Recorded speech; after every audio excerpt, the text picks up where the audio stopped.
So, ich habe jetzt einfach den ganzen Tag damit verbracht, hier oben im Norden Bäume zu fällen und neue anzupflanzen. Stardew Valley, Stardew Valley, Stardew Valley, Stardew Valley, Butch Bob, Butch Bob, Butch Bob, Butch Bob, Stardew Valley, Stardew Valley. Mit der Macintosh. Hallo und herzlich willkommen zurück zu Butch Bob 42 und der Macintosh spielen Stardew Valley. Mein Name ist Bob. Und ich bin Butch. Und ich bin Mike. Und die Geister sind heute leicht verstört, deswegen lasst gerne ein Abo da. Abonniert. Nein, drückt die Glocke. Gebt ein Like, kommentiert und so weiter. Ihr wisst auch hier. Ja, ihr wisst ja, wie das Game funktioniert. Ihr wisst doch, was zu tun ist. Mensch. You know what you have to do now. So, War das etwa ein Zitat aus einem Film? Oh mein Gott, wie schlecht. Ein Zitat aus einem Film, okay. Das nicht, aber weißt du, wo es auch noch Zitate gibt? Wo denn? In Büchern, richtig. What? Nee, ja, wir haben ja letztes Mal hier den Parteitag dann geschlossen und ich meinte ja, dass ich noch passende oder vielleicht passende Zitate dazu habe. Und zwar aus dem wundervollen Buch, also einer meiner Lieblingsautoren, der gute Frank Schätzing, ne, der Dude, der den Schwarm geschrieben hat. Ja. Kennen vielleicht manche. Super Buch. Und da sein letztes Buch, soweit ich weiß, oder sein neuestes, was aber auch schon wieder viele Jahre alt ist, Die Tyrannei des Schmetterlings. Schnürerlei des Tetterlings. Und da kommt ein Satz oder eine Figur in diesem Buch sagt halt den Satz, ich bin nicht dumm genug, als dass ich mich langweilen könnte. Oh, den finde ich schön. So, und jetzt kommt ihr diskutiert über folgenden Satz. Also, Okay, ich langeweile mich an sich recht gerne. Ich bin in den letzten Monaten ein Freund davon geworden, mich aktiv zu langweilen. Das heißt, ich nehme mal wirklich auch die Zeit dafür, mal nichts vorzuhaben, wirklich halt nichts zu machen, weil ich weiß, dass es mir im Endeffekt gut tut. Von daher ist es ist das ja schon eine Art Beschäftigung.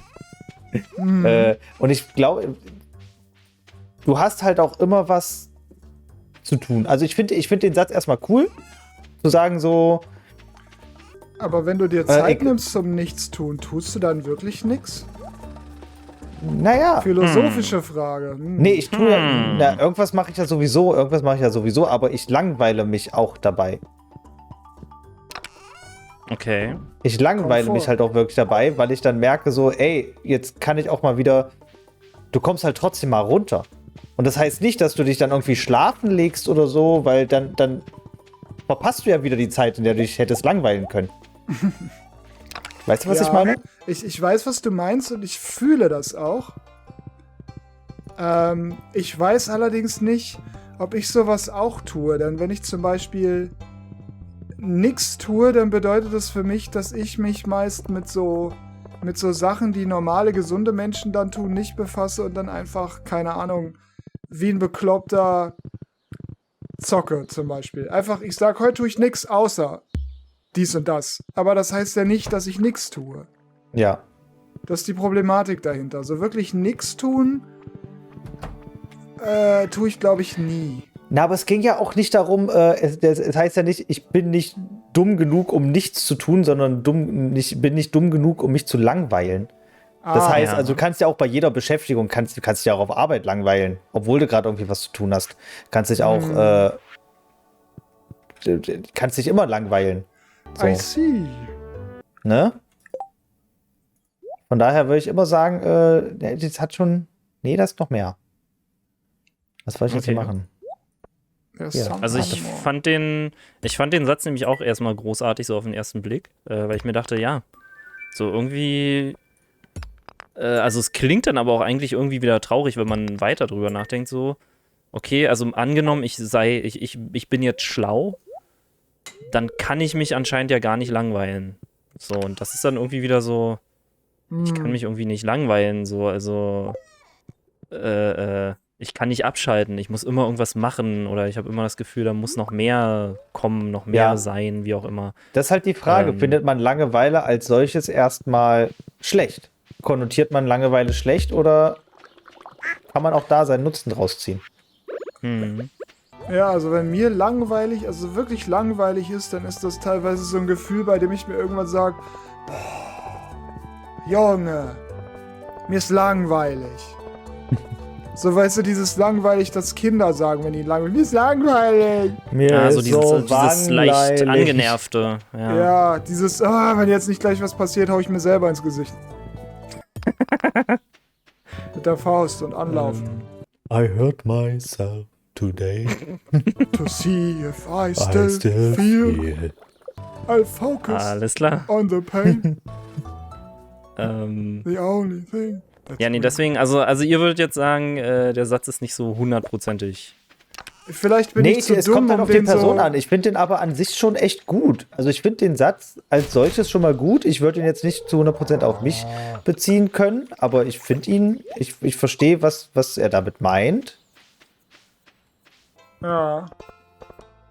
So zum Teil zumindest habe ich das Gefühl, es zu verstehen. Ja, man müsste auch. Ja. Ja, nee, also ist ja okay. Deswegen könnt ihr gern ihr anderen da draußen in die Comments mal hauen, was ihr dazu sagt.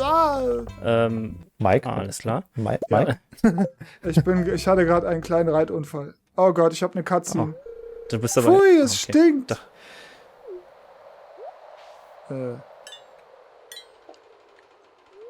Warum ist sie verschlossen? Ich will die Kanalisation erkunden. Kinder, die was wollen, kriegen was auf die Bollen. Ich denke, Gunther hat den Schlüssel. Professor Gunther, der Mann, der das Museum leitet? Warum denkst du, dass er ihn hat? Ich habe mal einen großen, alten, rostigen Schlüssel aus seinen Taschen fallen sehen. In eine gruselige Kanalluke wie diese kann nur ein großer, alter, rostiger Schlüssel passen. Ist ein schlaues Mädchen. Du bist so schlau. Ein Geräusch, alle haben Angst und rennen weg. Uns fehlen immer noch Nicht hinter mir verstecken. Wenn das Ding mich zuerst frisst, ist ja auch was los. Irgendetwas darin bewegt sich. Okay, Papa geht mal gucken. Onkel. Der Fremde aus einer anderen... Ah! So, fertig. Entschuldigung. Ja, du, alles gut. Dafür sind die Cutscenes da. Sie. Sí, muy bien. Ja, deswegen, ja, der Satz. Soll ich euch noch einen Satz aus dem Buch mal ja, geben? bitte. Sehr gern. Und zwar, Moment, den muss ich jetzt aber eher ablesen. Obwohl, das Abnormale zu akzeptieren schafft keine Normalität.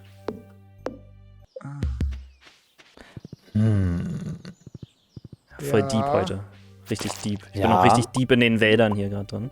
Deswegen passt das ganz gut. Darf ich kurz eins meiner Lieblingszitate anbringen? Do it. Ich weiß, dass ich nichts weiß. Achso. Ja, das ist ein sehr gutes Zitat. Also wirklich, das sollten viel mehr Leute sollten das beherzigen. Ja. Ja, das Abnormale zu, wie war das, tolerieren? Akzeptieren. Schafft keine Normalität. Oh, das finde ich gut. Ich finde nämlich, Rassismus ist was total Abnormales und das zu akzeptieren würde niemals Normalität schaffen. Ja, richtig. That's right. Also ich beziehe das auch auf so diese ist mir egal Stimmung oder Attitüde. So, ne? Also irgendwas so passiert. Oder wir können ja hier Ukraine-Konflikt zum Beispiel. Oder wir können es ja auch ruhig mal Krieg nennen. Krieg. So, ne? Das ist eben, da spielt halt wieder dieses, hatten wir auch schon mal, dieses Disaster Fatigue. Spielt da wieder rein. Das halt irgendwann. Genau, und dass eben irgendwann wird das halt irgendwie normal, sagen wir, es wird akzeptiert, aber die Leute empfinden es dann als normal, aber es ist nicht normal, es ist keineswegs normal, normal, dass da irgendwie Krieg geführt wird und Leute sterben für irgendwelchen Scheiß. Also kann man jetzt natürlich auf viele andere Sachen noch beziehen, aber ich glaube, viel ist auch diese Mentalität, dass man sagt, wir können eh nichts ändern und wir können nichts dafür und so. Nee, ändern kannst du nicht, aber du kannst wenigstens, also am Krieg so selber nicht, so am Kriegsgeschehen können wir nichts ändern, aber ey, kannst den Leuten helfen. Weiß nicht, du kannst spenden. Und wenn es nur vom Computer aus irgendwie was spenden ist, ist auf jeden Fall immer noch mehr und immer noch besser, als gar nichts zu tun. Ey. Ja, und selbst wenn man einfach nur auf die Thematik aufmerksam macht, das kann auch teilweise schon echt gut helfen. Oder auch einfach schon in den Gesprächen mit anderen Leuten einfach zu sagen, ey, hör auf, diesen scheiß Diktator in irgendeiner Weise zu verteidigen. Da gibt es keinen Grund für. Ja, aber guck mal, die NATO-Erweiterung, halt die Klappe. Geh in deinen Keller zurück und halt die Klappe. Ja, naja, gut, also man kann zumindest sagen, dass da zumindest aber jetzt ich weiß nicht mehr genau, wie ich das sagen wollte. Das ist, glaube ich, auch schwierig. Aber es ist auf jeden Fall zu erwarten, dass er sich da irgendwann angegriffen fühlt, aber das hat ja nichts damit zu tun, die Ukraine zu überfallen. Das sind zwei verschiedene Paar Schuhe. Ja. Also das habe ich mir nämlich auch immer so gedacht, so ja, okay, er fühlt sich provoziert und bla bla bla, und weil viele das dann irgendwie immer so ein bisschen relativieren wollten und ich denke mir so, die haben dann immer gesagt, ja, aber der ukrainische Präsident, der ist ja mindestens genauso schlimm oder was weiß ich nicht, und da habe ich gesagt, naja, aber nee, ist er nicht, er hat kein anderes Land angegriffen, also, genau, also ich denke mir so, selbst wenn es irgendwie irgendwann mal so wäre, aber jetzt in diesem Moment sterben halt Leute durch die russische Seite, so, ne? Also, und vor allem auch Schulkinder und so zivile Opfer halt, ne? Ja. Und ich denke mir immer, jetzt muss auf jeden Fall was gemacht werden.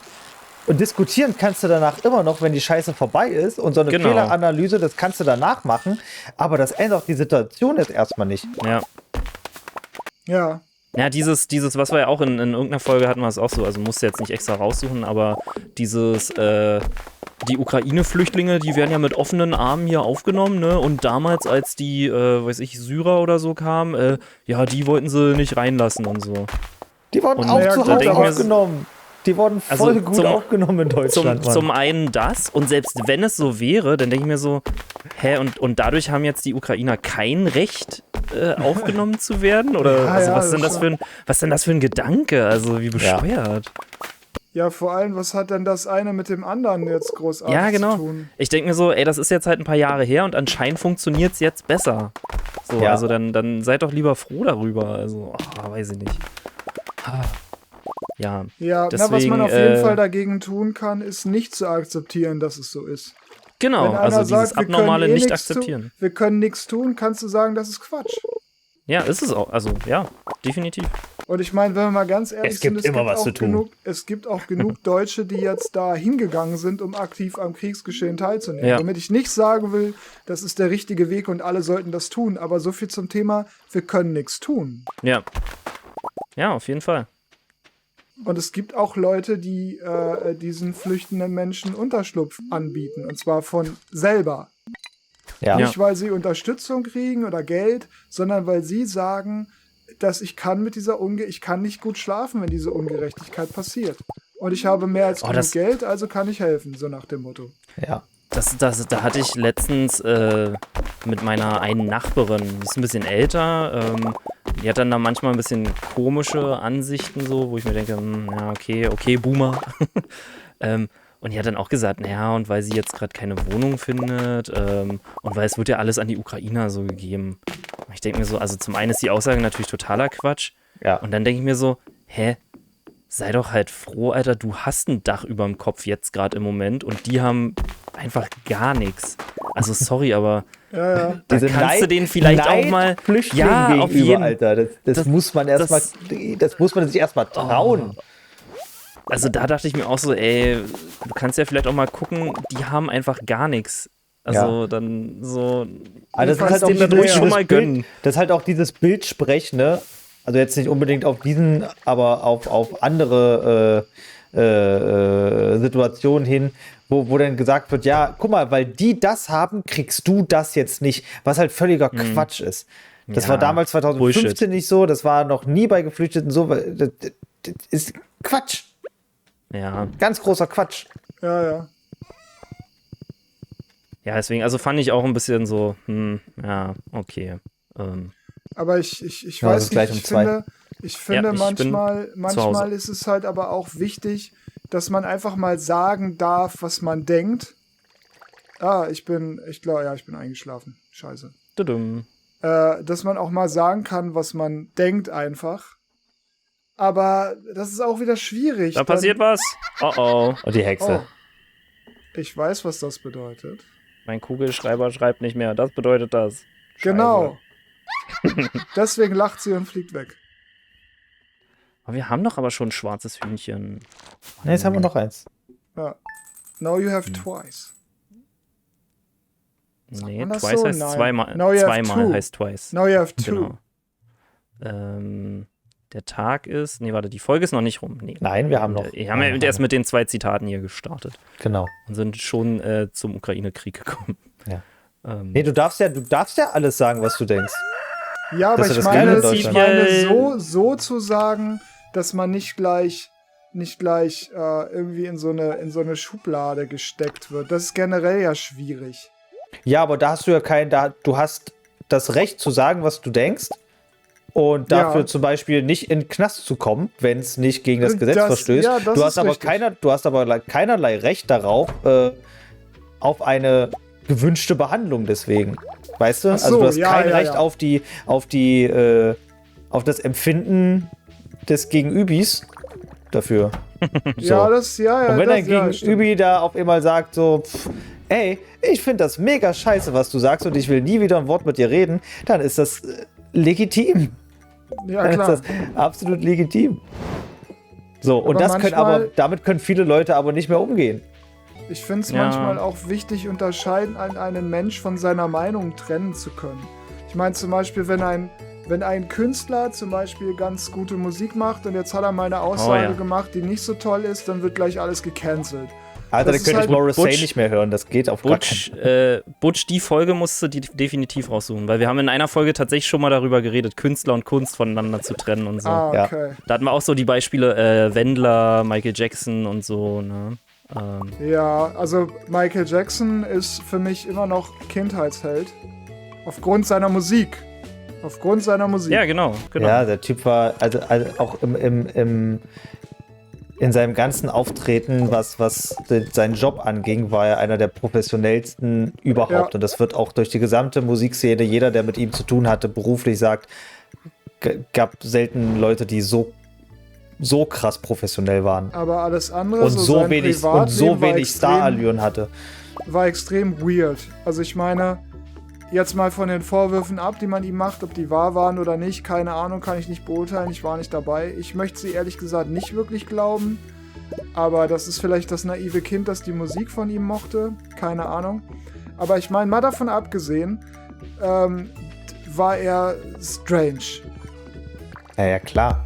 Ja, aber gut, welcher krasse Popstar und so oder generell Star Welcher ist halt Künstler nicht ein Van Gogh wird bisschen gefeiert? Der seltsam. Typ hat sich ein Ohr abgehauen. Ja, stimmt. Also jetzt mal ohne Mist, wir können doch nicht von Künstlern, von Künstlis, die so krass sind und ihre Musik selber machen, ihre Bilder selber machen, die so einen krassen Einfluss haben aufgrund ihrer Kunst, weil die eben so berührt. Wann sind wir dahin übergegangen zu denken, dass diese Menschen perfekt wären? Die sind nicht perfekt, sind sie nie gewesen, werden sie niemals sein, weil Die können halt ein perfekter eine Sache Mensch gut. macht keine Kunst, kann keine Kunst erschaffen. Also das ist wirklich leider so, das funktioniert nicht. Ja. Und das wird niemals so sein. Es wird immer, gerade die Menschen mit richtig krassen Kanten. Kinski war als Schauspieler wahnsinnig gut. Als Mensch unerträglich. Ja, das ist richtig. Ja. So. Ich verstehe die Frage nicht, hat er mal gesagt. Ich verstehe die Frage nicht.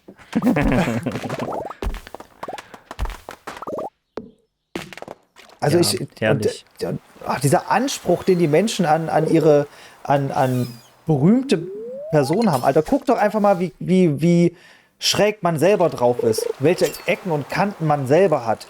Oh ja. Wie willst du von einem anderen Menschen erwarten? Einen Menschen, der vor allem auch ganz viel im Rampenlicht steht. Ganz viel unter Druck steht. Noch 1000-mal mehr gesellschaftlichen Druck als man selber. Oder öffentlichen Druck als man selber. Und von diesem Menschen erwarten wir, dass die perfekt sind? Come on, ey. Ist richtig. Aber bei Ja. Kinski ist ja halt auch oft so gewesen, zumindest kam mir der Gedanke so und ich glaube, dass da auch ein bisschen was Wahres dran ist. Die haben halt alles, was er gesagt hat, einfach teilweise so verdreht, dass es für sie stimmt. Und, oder die Fragen so kacke formuliert, dass er sich nur verhaspeln kann. Weshalb er dann auch oft gesagt hat, was ist das für eine Frage? Also so ein Blödsinn und so. Also ich kann das schon irgendwo zum Teil zumindest nachvollziehen. Total, der wurde ja auch absichtlich provoziert. So. Ja, Da waren auch viele Leute dabei, die halt genau das erreichen wollten. Ja. Und es ist zum Beispiel dieses eine Interview, was man kennt, wo er da im Park steht mit seiner Frau auch zusammen. Ja, wie lange ging das? 1 Minute und dann hat er es abgebrochen? Naja, dann ist er halt auch so ausgerastet, weil sie hat ihm eine Frage gestellt, er überlegt noch und sie sagt, ja, während sie überlegen, kann ich ja ihre Frau schon mal fragen und fängt an dann, weil die Frau war ja Französin und die auf Französisch darf fragen. Und er fand das halt total, das war halt wirklich sehr unhöflich. Mhm. Also es war halt auch wirklich unprofessionell und sehr unhöflich, den da einfach in seinen Gedanken dann auch so zu unterbrechen, wenn du ihm schon eine Frage stellst. Ich rechtfertige damit nicht die Qualität seines Ausrasters, aber dass ihm das missfällt, kann ich nachvollziehen. Dass er da sagt, ey, pass mal auf, du stellst mir gerade eine Frage und entweder wartest du, bis ich die beantwortet habe, oder das Interview ist abgebrochen. So, das wäre jetzt meine Form gewesen, wie ich das gemacht hätte. Kinski war da nicht ganz so diplomatisch, obwohl er genau dasselbe gemeint hat. Sagen wir mal Wobei so. er von sich selber ja auch oft gesagt hat, dass er viel Müllfilme gemacht hat. Und dass es ihm eigentlich auch egal ist, er tut's nur fürs Geld. Hat er auch des Öfteren gesagt. Ja, immerhin ehrlich. Ja, klar. Ich fand das auch so geil, wie Werner Herzog halt auch gesagt hat, ja, Kinski ist voll ausgerastet, aber danach hat er besser gespielt, also ist er immer schauspielerisch zur Höchstform Ja, vielleicht muss man aufgeblüht. ihn halt auch einfach dazu bringen, dass er mal ein bisschen ausflippt, damit die Rolle besser funktioniert, was weiß ich. Ja, vielleicht, ja. Das ist schon Wahnsinn. Ja. Genie und Wahnsinn. Apropos, philosophische Frage. Wenn im Wald ein Baum umfällt und keiner hat's gehört, gab es dann wirklich ein Geräusch? Ja, Ja. weil das hat voll nichts mit Philosophie zu tun, das ist einfach Wissenschaft. Naja, wenn du ein bisschen ich kann drüber dir sagen, nachdenkst. Ich kann dir sagen, in Geoforschungszentrum, Seismologie-mäßig und so, kann das sogar messen, dass da der Baum umgefallen ist. Weil Ja, es gibt logisch, aber ich glaube, Wellen. es geht bei der Frage nicht darum, ob das jetzt mit dem Geräusch wahr ist oder nicht, sondern inwiefern die Wahrnehmung von einem Menschen oder so überhaupt zählt. Also Also muss ein Geräusch gehört sein, damit es ein Geräusch ist. Ja, vielleicht. Also Nein. bin da auch noch nicht so ganz hintergestiegen. Nein, es ist gerade nur die Frage, ob er das damit meint oder ob das in die Richtung geht. So. Weil ich sage immer, natürlich ist ein Geräusch, auch ohne dass es gehört wird, ein Geräusch. Ja, klar. Aber ich kann zumindest verstehen, warum man sich damit beschäftigen könnte. Und ich finde die Frage auch eigentlich interessant. Nichtsdestotrotz, Ja, ich bin da, glaub ich, natürlich, zu die Antwort ist ja, wissenschaftlich. es gibt ein Geräusch, wenn ein Baum umfällt, natürlich. Also auch wenn keiner dabei war, natürlich. Weil irgendein Tier, irgendein Wesen hat's gehört. Also von daher. Ja, das zumindest auf jeden Fall. So, ich habe jetzt einfach den ganzen Tag damit verbracht, hier oben im Norden Bäume zu fällen und neue anzupflanzen. Ja, Sehr ich habe gut. ein bisschen Die geangelt. letzten 2 Tage angel auch. eigentlich. Ich habe ein bisschen geangelt. Hey, ich glaube, ich bringe den Fisch einfach mal in meinen Kühlschrank. Das klingt gut. Kannst ja nicht Wir Sushi brauchen draus noch- machen. Wir brauchen noch, wenn Mike, dein Keller wird ja demnächst fertig, ne? Ja, dann brauchen wir Das wahrscheinlich. heißt, wir brauchen irgendwas- wieder ordentlich Oh, der reife Fässer. Keller ist fertig. Oh, okay, Und wir hier brauchen stehen Holz ein und paar Hartholz. Ein paar reife Fässer stehen hier ja schon. Dann das craft war- ich mal gleich noch ein paar neue und dann ballern Das- wir da ordentlich Shit rein. Shit. Habe ich kein Pferd hier? Wir Irgendwie hab ich brauchen kein dann Pferd aber hier. auch ein paar Weinmachfässer. Nee, das geht schon. Also Oh, der aber ich Schuppen muss noch müsste, Einmachgläser kaufen. der Schuppen müsste eigentlich genug sein, weil der Wein wird, also der rohe Wein wird schneller produziert, als er im Keller reift. Ja, aber ich meine, damit ich Wein da reinpacken kann, muss ich ja auch welchen produzieren, weil ihr seid teilweise so schnell damit, die Sachen Na gut, wir haben jetzt den Überschüssigen haben wir immer schon gleich verkauft. Das brauchen wir ja dann jetzt nicht machen. Den können wir dann direkt in deinen Keller reinballern. Ja. Also ich denke, das funktioniert schon. So die Produktionskette, die kann anlaufen. So. Ich muss auf jeden Fall noch Einmachgläser kaufen, und zwar im Real Life. Weil ich tatsächlich du was einmachen willst? Weil ich tatsächlich letztens Mirabellen ernten war. Ein Kumpel von mir hat einen Garten mitten in Berlin und einfach 2 riesige Mirabellenbäume. Und nice. Ja, und da muss ich mich jetzt mal drum kümmern. Ja, los geht's. Ich werde dieses Jahr wieder schön Chilis einlegen. Mega gut. Weil das hat letztes Jahr, also es fanden alle total geil. Ne? Es hat allen mega gut geschmeckt. Ich fand die auch, also Eigenlob stinkt, aber ich fand, die haben übelst geil geschmeckt. Und da habe ich gesagt, okay, dieses Jahr, also es war letztes Jahr eigentlich nur so ein Experiment. Ich wollte mal gucken, ob es überhaupt klappt, ob die überhaupt schmecken und so. Ne? Ja klar, irgendwann muss man ja anfangen. Und genau, das hat mir übelst, also war relativ easy, eigentlich? Hat gut geschmeckt und dann dachte ich mir so, ja, davon gibt's jetzt mehr.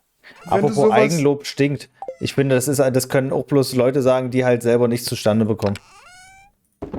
Ja, so wie den Spruch, ein Mann ohne Bauch ist ein Krüppel. Das sagen nur die Leute, die es nicht schaffen, den loszuwerden. Ja. Mann, achso, jetzt muss ich gucken, ja. Moment, was war jetzt die Aussage für Eigenlob stinkt? Ja, dass das nur Leute sagen, die halt selber nichts gebacken kriegen. Aber ich habe doch was gebacken bekommen. Ja, aber du hast ja nur das Sprichwort gesagt, weil du dächtest, man dürfe das nicht. Also man müsse Eigenlob würde stinken. Okay. Ja. So, nee, eigentlich musst du sagen, ey, ich kann voll geil Chilis einlegen. Ey, weil ich der Bob bin. Ich würde gerne mal Knoblauch einlegen. Knoblauch in so Öl? In Öl oder so einwecken? Nee, so eher so in Öl, damit sich das schön vollsaugt und man das dann schön dazu irgendwas essen kann. Da habe ich mich tatsächlich schon mal zu belesen, musste tatsächlich vorsichtig sein. Das kann nämlich bei Chilis genauso passieren, dadurch bin ich drauf gekommen. Da habe ich auch mega Schiss vor Botulismus.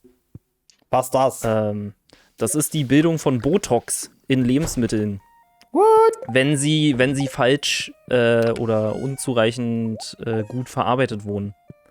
Und das kann tatsächlich, Knoblauch und Chili sind dafür relativ anfällig, weil diese Erreger, diese Botox-Erreger, was weiß ich, also es sind, glaube ich, Bakterien, die das herstellen, die können halt schon an der Pflanze, an der Frucht und so, sind die oftmals dran. Und das kann passieren, wenn du das halt einfach nur, also jetzt so angenommen, du nimmst halt Knoblauch, schneidest das klein, machst einfach so Öl drauf und dann lässt du das irgendwo stehen, dann kann halt das passieren, dass sich das bildet, also das Botox. Und da reichen halt ja die absolut kleinsten Mengen, dass du daran stirbst. Das ist ein Nerv. Das ist ja schön. Genau, ja. Also es sind sehr wenig Fälle im Jahr in Deutschland. Also es ist selten, aber es kann halt vorkommen. Und wenn es vorkommt, ist es halt meistens tödlich. Deswegen, also da bin ich tatsächlich auch ein bisschen vorsichtig. Also wenn, dann würde ich es eher in kleinen Mengen machen, dass du es möglichst schnell verbrauchen kannst. Ja, natürlich nicht so voll die Riesensachen, sondern mehr so, hey, am Wochenende habe ich Lust zu dem und dem Essen, ein bisschen Knoblauch dazu zu packen, schön eingelegt oder zum Grillen oder so, weißt du? Ja, genau. Richtung. Also dafür absolut okay, ja. Da habe ich auch direkt mal eine Frage zu den Chilis. Ich meine, ich stehe eigentlich voll, ich würde gerne viel mehr Chilis essen, aber ich weiß halt nicht, manche davon, gerade diese kleineren und so, da sind ja welche, die sind extrem scharf. Und wenn man die jetzt einlegt mit Öl oder so, bleiben die dann so extrem scharf oder kriegt man ein bisschen was davon? Also es bleibt so. Also die Sache ist es verlagert sich vielleicht ein kleines bisschen, weil, also das Scharfe in Chilis ist ja das Capsaicin. Das ist quasi so wie in Menthol hast du halt, oder es funktioniert wie bei Menthol, nur Menthol wirkt halt kühlend Und Capsaicin wirkt quasi wie Hitze, sag ich mal. Oder eben Schmerz. Klar. In dem Ja, Fall. ich weiß, wenn man Stück für Stück immer mehr davon isst, dann kann man auch irgendwann mehr aushalten. Genau. Also die Toleranz wächst dann schon so ein bisschen. Aber es kann halt. Es kann aber irgendwann doll auf die Magenschleimhaut gehen. Also und auf die Verdauung. Das, ja, also ihr müsst mir einmal kurz helfen. Jetzt sind wir am Ende des Tages, ne? Ja, am Ende der Folge. Ja, Folge ist vorbei. Dann, nur dass ich es erstmal so generell weiß. Ich habe noch nicht auf OK gedrückt. Ich bin aber Fischenstufe 3. Nee, als Angeleffektivität. Krabbenreuse und Matrosenteller. Ich habe tatsächlich mir Chilisaat besorgt mit verschiedenen, nicht nur den länglichen roten, sondern auch ein paar schärferen. Und ich denke mir so, wenn ich die anpflanze, kann ich damit ja im Grunde gar nichts machen, weil das ja so scharf ist, dass ich die am Ende wahrscheinlich wegschmeißen müsste. Oder trocknen und zu Pulver verarbeiten und dann so messerspitzenmäßig für so ein Chili benutzen. Aber das fände ich weiß nicht, schon fast zu schade. Also ich mache das so, also ich habe ja den ganzen Balkon voller Chilis, deswegen, also wenn du mal Chili-Saatgut brauchst, sag Bescheid, ich besorge dir da richtig geile Sorten.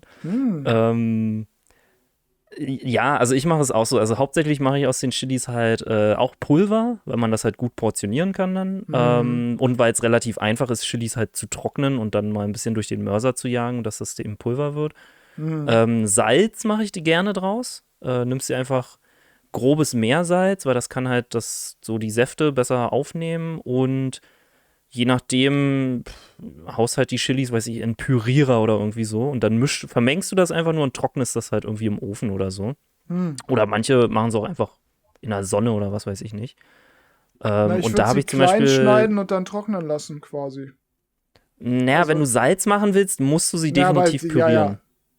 Ja. Aber fürs Trocknen zum Beispiel, ja, da kleinschneiden ist sogar noch besser dann erstmal. Und was ich zum Beispiel letztes Jahr, wenn sie getrocknet sind. Genau, also so mache ich das auch. Und letztes Jahr habe ich zum Beispiel dann habe ich ein bisschen nach Farbe sortiert. Also ich habe dann eine Portion Chili-Salz gemacht, da habe ich nur orange Habaneros benutzt. Dadurch ist das Salz eher ein bisschen orangefarben. Dann habe ich die ganzen Unreifen, die meistens noch grün sind, die habe ich alle zusammengehauen. Dadurch hatte ich so ein eher grüneres Salz. Und dann hatte ich aber noch ein paar besondere Sorten, die sind halt eher so lila und schwarz. Und die habe ich zusammengehauen. Und dadurch ist so ein eher dunkleres Salz entstanden. Das fand ich eigentlich auch ganz cool.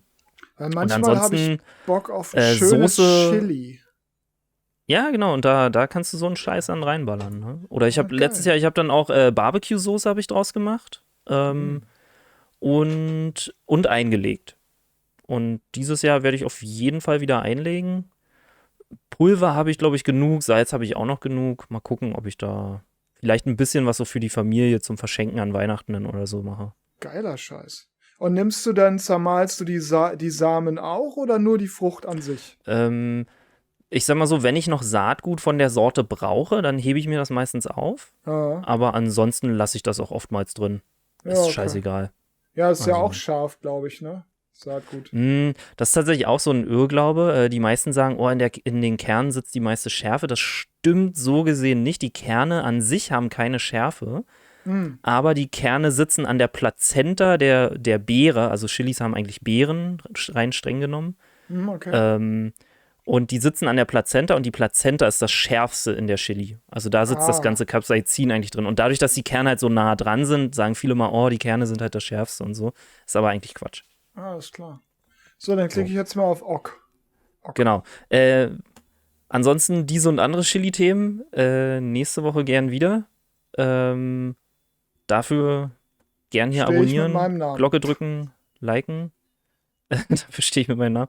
Und genau, und wenn kommentieren, ne? Kommentiert einfach mal mit eurem Namen. Also, obwohl, weiß ich nicht, macht oder macht halt nicht. Und ansonsten, um meinen anderen Namen noch zu nennen, der Macintosh, da könnt ihr auch gerne vorbeischauen. Jeden Tag schöne Folge Stardew Valley ballern. Immer so, ich glaube so um die 10 Minuten sind das immer, ne? Ja, das sind immer um die 10 Minuten. Genau, da. Aber es ist eine Playlist, ich kann's empfehlen. Also man kann halt ich kann es empfehlen, weil ich gucke es selber auch.